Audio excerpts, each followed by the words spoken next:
This channel does not promote any violent, harmful, or illegal activities. All content provided by this channel is meant for an educational purpose only. বীরভূমে নজর রাখতে হচ্ছে মল্লারপুরে বচসা থামাতে গিয়ে আক্রান্ত police. গ্রামবাসীদের হামলায় মাথা ফাটল এসআই এর। গ্রামবাসীদের মারে যখন 3 পুলিশ আধিকারিক সহ 8 থেকে 10 জন। কেন এই পরিস্থিতি তৈরি হলো?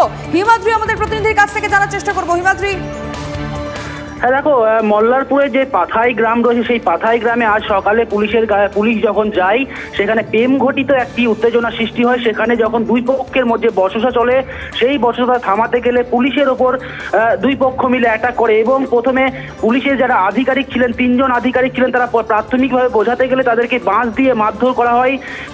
এক এএসআই সহ 3 জন পুলিশের আধিকারিক ছিলেন, তাদের যেমন আহত করা হয়েছে। পাশাপাশি হিমাদ্রি, যার জন্য এরকম একটা পরিস্থিতি তৈরি হলো।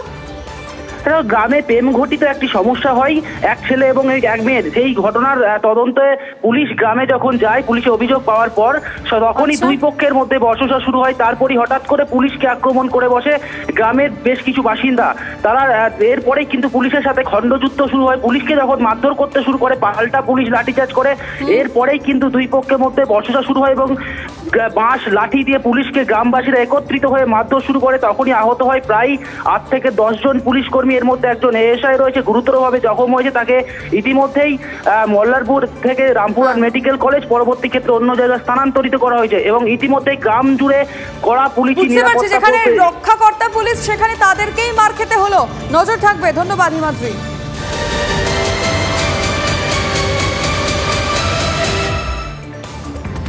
নিয়োগ দুর্নীতি, এই নিয়োগ দুর্নীতিতে নতুন ষড়যন্ত্রের গন্ধ পাওয়া যাচ্ছে। আর সেই খবর সবার আগে টিভি9 বাংলায় সামনে নিয়ে এসেছে। নিয়োগ দুর্নীতির নতুন পর্দাফাঁস। অযোগ্যদের নম্বর সুকৌশলে বাড়াতে নাইসাকে কার্যত কোট আনকোট পুরস্কার দেয় এসএসসি। সেই পুরস্কার কি, কাকে দেওয়া হয়েছিল, কেন এই পুরস্কার, সবটা জানবো। সুমন আমাদের সঙ্গে রয়েছেন, কথা বলবো তার সঙ্গে। সুমন, দেখো মঞ্জিরা, আমরা এই গতকাল ব্রেক করেছিলাম যে অযোগ্যদের তালিকা কাদের নম্বর বাড়াতে হবে তা এসএসসির তরফ থেকে নাইসাকে পাঠানো হয়েছিল। আজকে এটা জানতে পারছি সিবিআই সূত্রে যে নাইসার কর্তা নীলাদ্রি দাসকে এই যে নম্বর বাড়িয়ে দিলেন, তিনি সুকৌশলে দুর্নীতিটা হলো তার জন্য কিন্তু উপহার দেওয়া হয়েছিল এবং সেই উপহার স্বরূপ তাকে ভবিষ্যতের যে নিয়োগ প্রক্রিয়া তার অংশ করা হয় এবং যাতে তিনি মুনাফা অর্জন করতে পারেন তার সুযোগ করে দেওয়া হয় এসএসসির তরফে। খোদ শান্তিপ্রসাদ সিনহা, যিনি তখন এসএসসির হাই পাওয়ার কমিটির চেয়ারম্যান ছিলেন, তার মেল আইডি থেকে নীলাদ্রি দাসকে মেল করা হয়েছিল আপার প্রাইমারি ফিজিক্যাল ওয়ার্ক এডুকেশনের ক্যান্ডিডেটদের তালিকা, যে এদেরও নম্বর বাড়িয়ে দিতে হবে একই ফর্মেটে যেভাবে আপনি এর আগে এসএলএসটিটা করে দিয়েছিলেন। স্বাভাবিকভাবে সরকার যতই দায় এড়ানোর চেষ্টা করুক না কেন, এসএসসির যে কর্মকাণ্ড যা সিবিআই আস্তে আস্তে তদন্ত করে বার করছে এবং সিবিআইয়ের কাছে তদন্ত করার সময় এই যে মেলের কপিগুলো গিয়ে পৌঁছেছে তা কিন্তু সুমন, এই যে মেলের কপিগুলো, এই যে নাইসা নামটা, নীলাদ্রি দাস আরও একটা চরিত্র, এই বিষয়গুলো সামনে আসার পরে এই নিয়োগ দুর্নীতিতে এসএসসির যে ভূমিকা সেটা কোন জায়গায় এই মুহূর্তে যাচ্ছে, গোটা পরিস্থিতি আরো জটিল হচ্ছে। দেখো, পরিস্থিতি যে জায়গায় গিয়ে দাঁড়াচ্ছে, এসএসসি কোনোভাবেই আর দায় অস্বীকার করার জায়গায় নেই।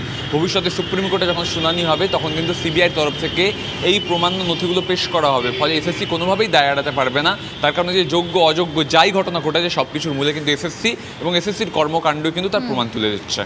সুমন, আপাতত তোমাকে ধন্যবাদ। আর এই নিয়ে আমরা রাজনৈতিক প্রতিক্রিয়াও পেয়েছি। বিজেপি নেতা শ্রমিক ভট্টাচার্য এবং সিপিএম নেতা বিকাশ রঞ্জন ভট্টাচার্যের বক্তব্য আপনাদের শোনাবো। তারপর আরো খবর রয়েছে, একটা ব্রেক নিয়েও। মুখ্যমন্ত্রী, শিক্ষামন্ত্রী স্পষ্ট নির্দেশে এসএসসি এটা করেছে, তাহলে এসএসসি পক্ষে এটা করা সম্ভব ছিল না। সেই জন্যই এই তদন্ত হতে হতে আরো তথ্য আসবে। সেই তথ্য থেকে সরাসরি পৌঁছে যাওয়া যাবে যে কত বড় দুর্নীতি অর্গানাইজ করেছেন রাজ্যের মুখ্যমন্ত্রী। এবং সে কারণেই ওরা সুপ্রিম কোর্টে গিয়ে কাতর আবেদন করেছেন যে আমাদের যেন গ্রেপ্তার না করা হয়। আমরা চাইবো সিবিআই এই সমস্ত রিপোর্টটা সুপ্রিম কোর্টের কাছে পেশ করবেন, সত্য তথ্য বেরিয়ে আসুক। মানুষ তো প্রকৃত অপরাধীকে ধরতে চাইছে, যার অনুমোদনে এই ঘটনা ঘটেছে। এত বড় একটা প্রাতিষ্ঠানিক দুর্নীতি বছরের পর বছর বয়ে নিয়ে যাওয়া হলো শুধুমাত্র কয়েকজন এজেন্ট, কয়েকজন ব্যবসায়ী, এসএসসির কর্তা। এটা সম্ভব? এটা কোনো শিশুও বিশ্বাস করবে না। দীর্ঘদিন ধরে তদন্ত চলছে, তদন্তের দীর্ঘসূত্রিতা মানুষকে কিন্তু অনেকেই ক্লান্ত করে দিচ্ছে, হতাশ করছে। এখনো কেন্দ্রীয় তদন্তকারী সংস্থার উপর এ রাজ্যের মানুষের আস্থা আছে।